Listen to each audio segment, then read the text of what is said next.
기도하겠습니다. 우리 기도하시겠습니다.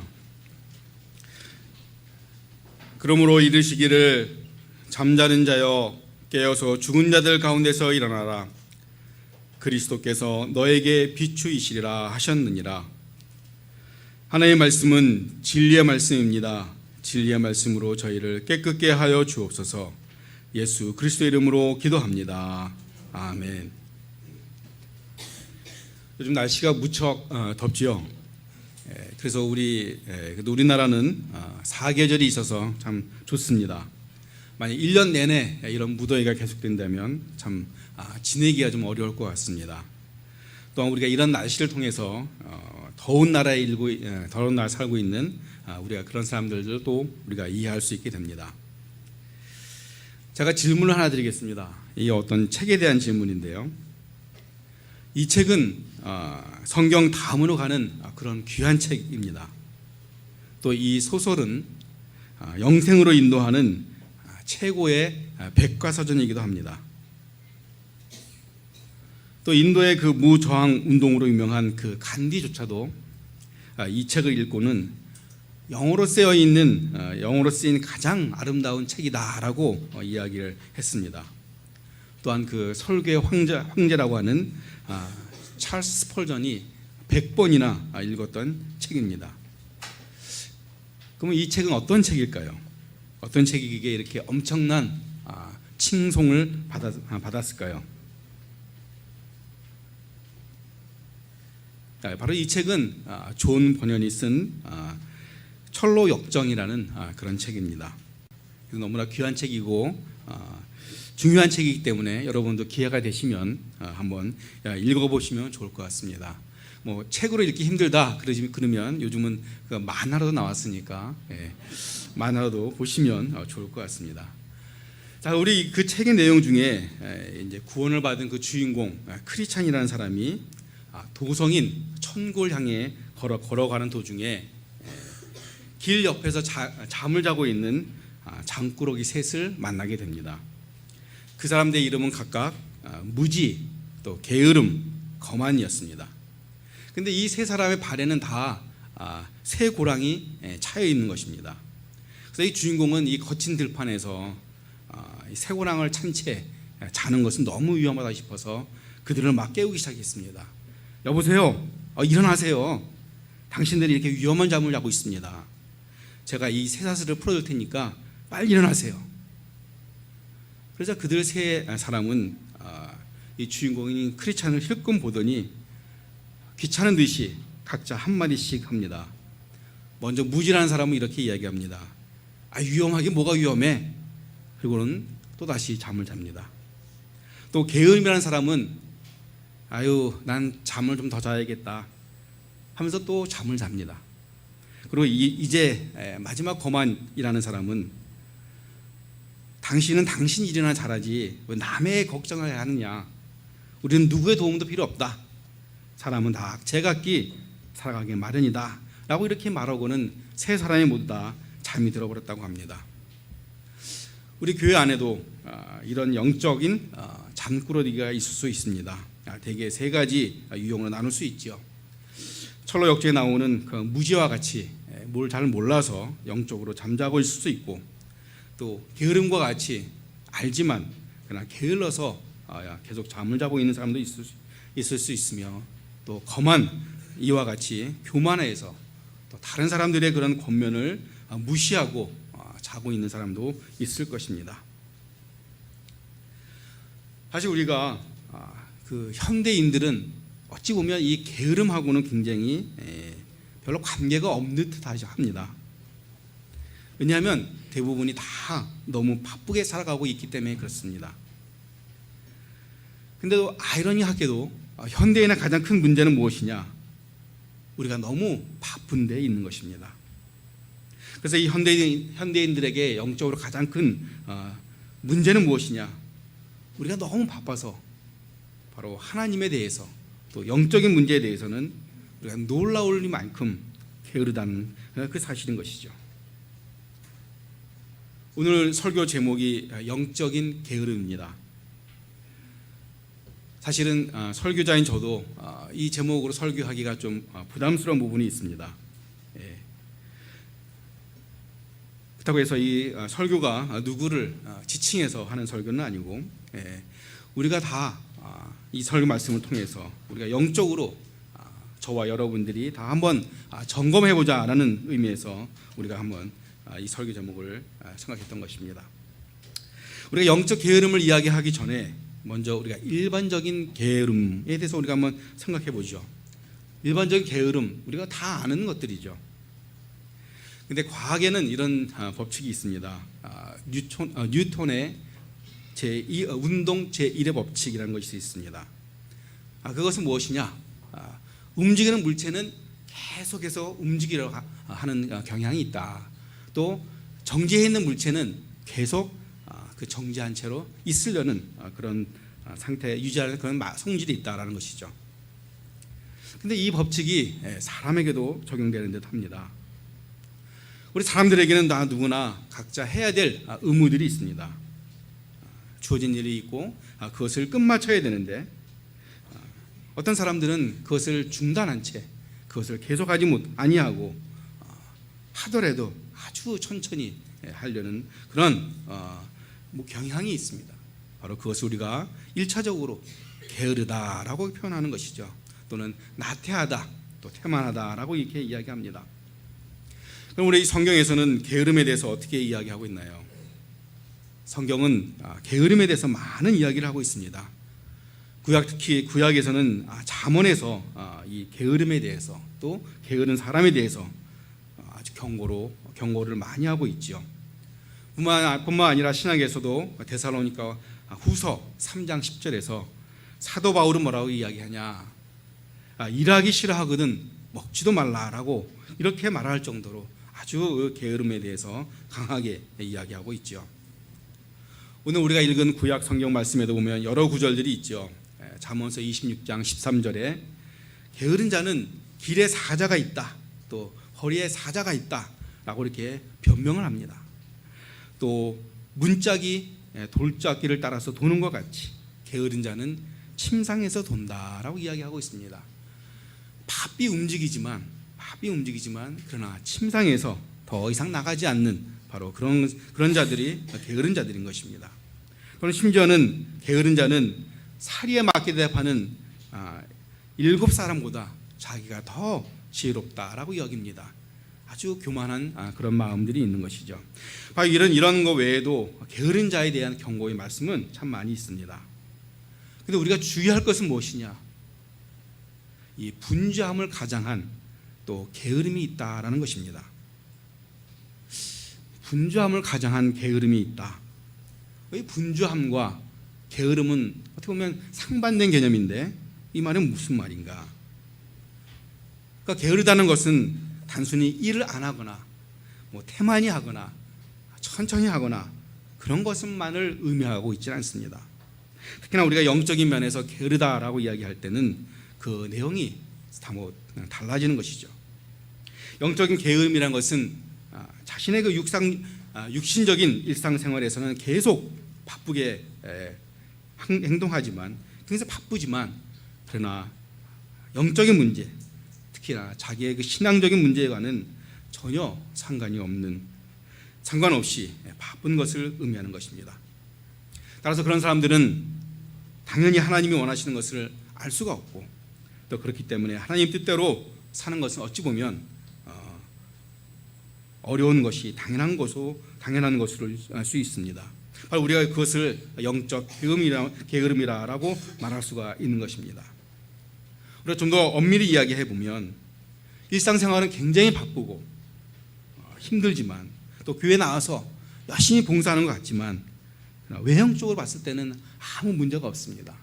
그러나 정작 본인의 신앙을 위해서 가령 규칙적인 기도 생활이라든지 성경 말씀을 읽는다든지 또 성경 공부에 참석한다든지 그런 것들에 대해서는 전혀 관심 없이 그저 바쁘게 왔다 갔다 하는 것, 그것은 바로 신앙의 어떤 깊이나 성숙한 신앙생활과는 전혀 관계가 없는 것입니다. 매일매일의 어떤 삶의 변화 없이 신앙에 진전 없이 살아가는 것, 바로 그것이 영적인 게으름인 것입니다. 그런데 이런 영적 게으름은 영혼에 심각한 질병을 또 가져옵니다. 또 급기야는 어디서부터 손을 대야 할지 모르는 그런 만신창이 상태로 만들고 마지요. 이런 게으름은 운동체의 일 법칙을 따르지 않는 것 같습니다. 가만히 그대로 있는 것이 아니라 더 나쁜 상태로 변질되어 가는 것이죠. 제일 먼저 게으르면 나타나는 증상이 최선을 다하지 않는 것입니다. 게으름으로 나타나기 위해서는 언제나 의무가 필요한 것입니다. 의무가 없는 곳에서는 어떤 사람의 게으름을 말하기가 어려운 것이죠. 왜냐하면 기준이 없기 때문에 그렇죠. 근데 의무가 있는 곳에서 그 사람이 자신의 의무를 최선을 다하지 않을 때 우리는 그 사람은 게으른 사람으로 판명이 되는 것입니다. 그래서 게으른 사람의 첫 번째는 자신의 의무를 최선을 다해서 하지 않는 것입니다. 그 다음 단계는 최선을 다하지 않기 때문에 대충 하다가 결국은 그 자신의 의무마저 저버리게 되는 것입니다. 그래서 그 다음 단계는 자신의 의무를 완전히 무시하고 버리는 것, 바로 그것이 두 번째 단계인 것입니다. 자신의 의무에 대해서 최선을 다하기보다는 좀 더 느슨하게 그런 행하다가 어느 순간에는 자기의 의무가 무엇인지조차 잊어버리게 되고 망각해버리는 것, 바로 그것이 두 번째 단계인 것입니다. 그러면 맨 나중 세 번째 단계는 무엇일까요? 이제는 자기에 있어서 의무가 해야 할 일이 없어졌습니다. 그럼 그 빈 공간을 무엇으로 메꿀까요? 바로 그 빈 공간을 자신의 쾌락을 위해서 메꾸게 되는 것입니다. 결국은 의무가 없어졌기 때문에 자신이 원하는 대로, 자신이 기뻐하는 대로, 자신이 하고 싶은 대로 행하게 되는 것입니다. 쾌락을 쫓는 것, 바로 그 쾌락의 끝에는 결국은 그 영혼이 패망으로 들어가는 게 되는 것입니다. 그래서 이 게으름이라는 것은 그대로 있는 것이 아니라 결국은 자신의 영혼을 망쳐버리는 패망으로 들어가게 된다는 그 사실인 것입니다. 내 영혼이 병들어가고 메말라가고 시들어져 가는데 육신적으로 잘 먹고 건강한들 그것이 무슨 소용이 있겠습니까? 오히려 육신의 소욕을 키우고 만족시키는 데 더 적합한 내 육신으로 만들어가고 있다라고 말할 수 있는 것입니다. 결국은 내 영혼이 말씀으로 또 기도로 매일매일 자라나지 않으면 나도 모르게 주님의 일하심을 방해하는 그런 거슬리는 자리에 있을 가능성이 매우 높아지게 되는 것입니다. 오늘 본문에서 잠자는 자여 깨어서 죽은 자들 가운데서 일어나라, 그리스도께서 너에게 비추시리라 라고 말씀하고 계십니다. 바로 여기 잠자는 자, 죽은 자들, 바로 그것은 우리가 구원받기 전에 우리의 상태를 이야기하는 것입니다. 그런 상태에서 깨어나서 일어나서 이제는 그리스도가 빛으로 오셨기 때문에 그 빛을 세상에 우리로 하여금 비치게 이야기하는 것입니다. 우리는 빛이 될 수가 없습니다. 우리는 빛을 반사하는 반사판인 것입니다. 우리는 주님으로부터 오는 빛을 받아서 그 빛을 세상에 비추는 것이 우리의 역할인 것입니다.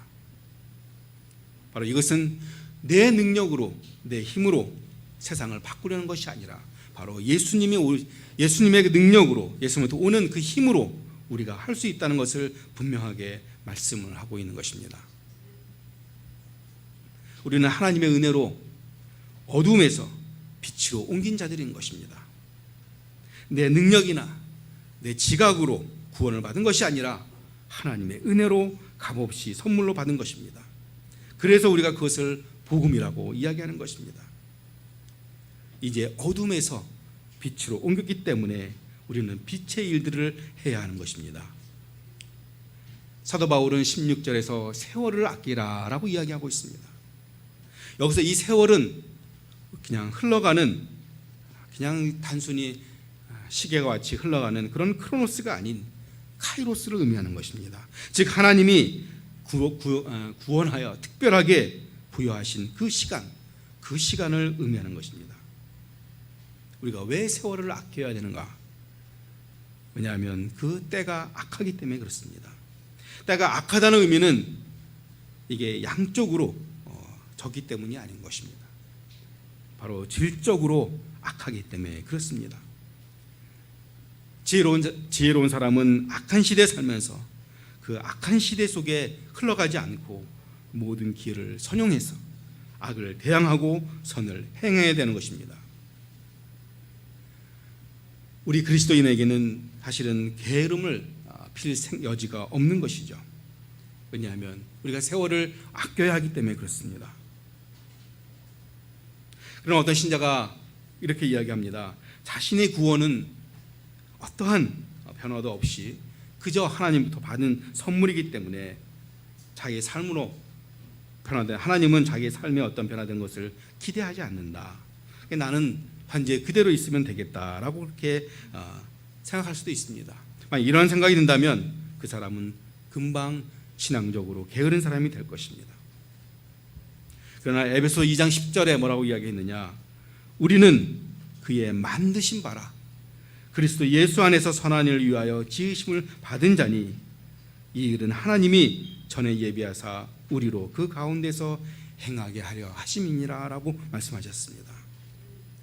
즉 우리는 그리스도 안에서 새롭게 창조된 사람들인 것입니다. 선한 일을 하기 위해서 창조되었다는 말씀입니다. 따라서 우리는 그리스도인들은 행위로 구원을 받지 않지만 그러나 우리 그 행위로 그 믿음을 나타내야 되는 것입니다. 게으름은 하나님의 목적인 선행을 위반하게 만든 것입니다.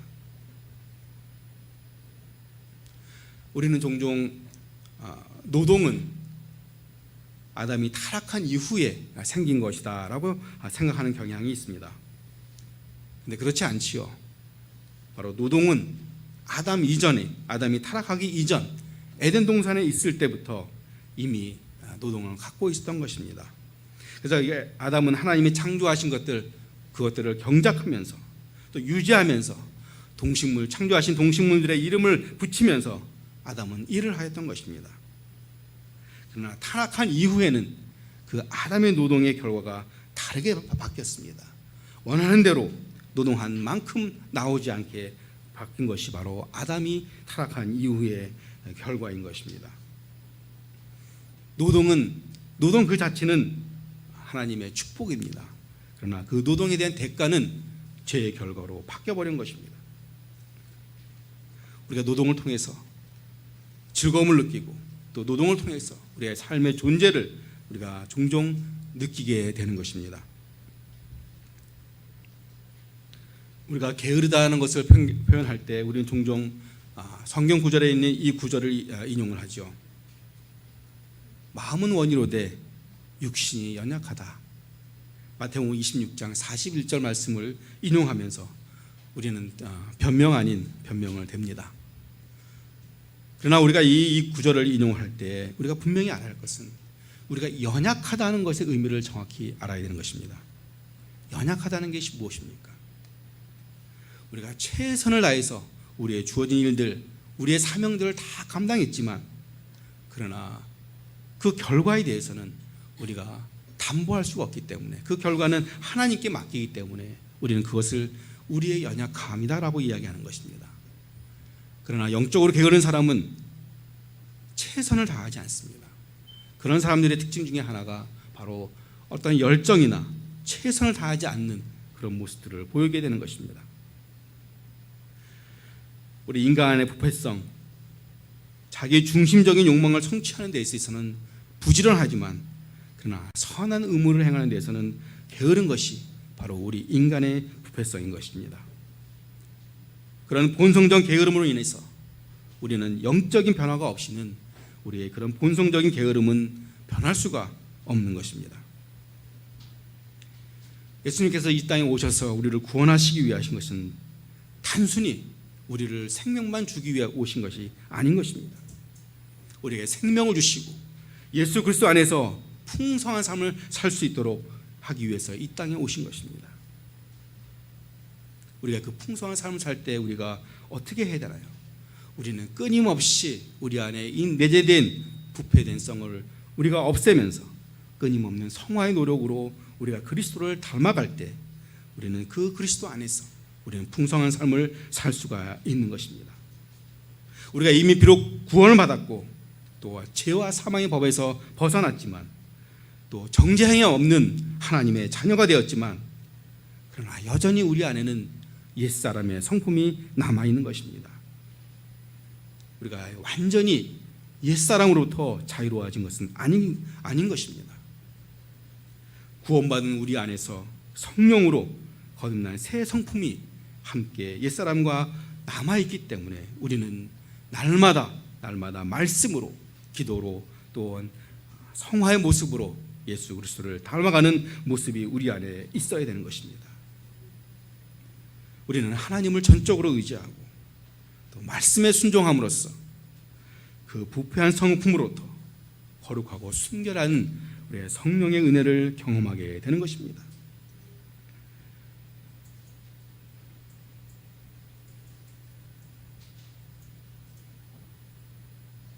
구원받은 우리는 이미 빛이지만 그러나 우리가 더 나아가서 그리스도가 누구이신지를 알려줄 수 있는 반사의 빛으로 되어가야 하는 것입니다.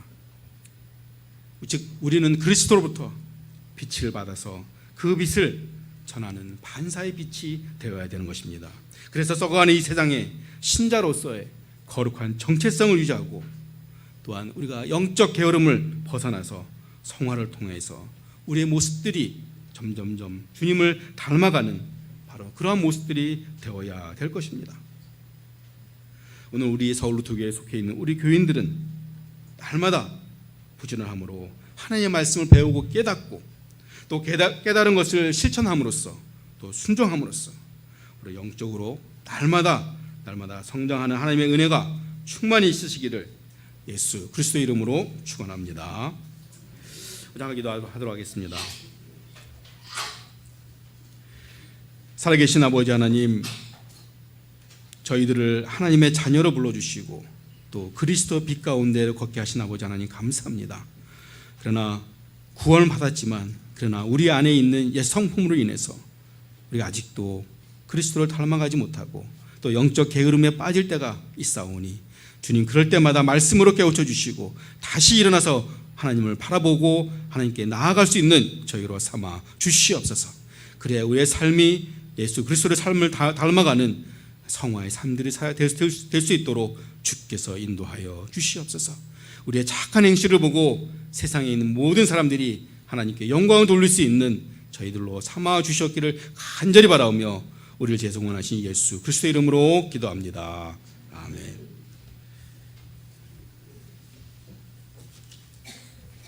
네, 찬송 313장 함께 찬양하겠습니다.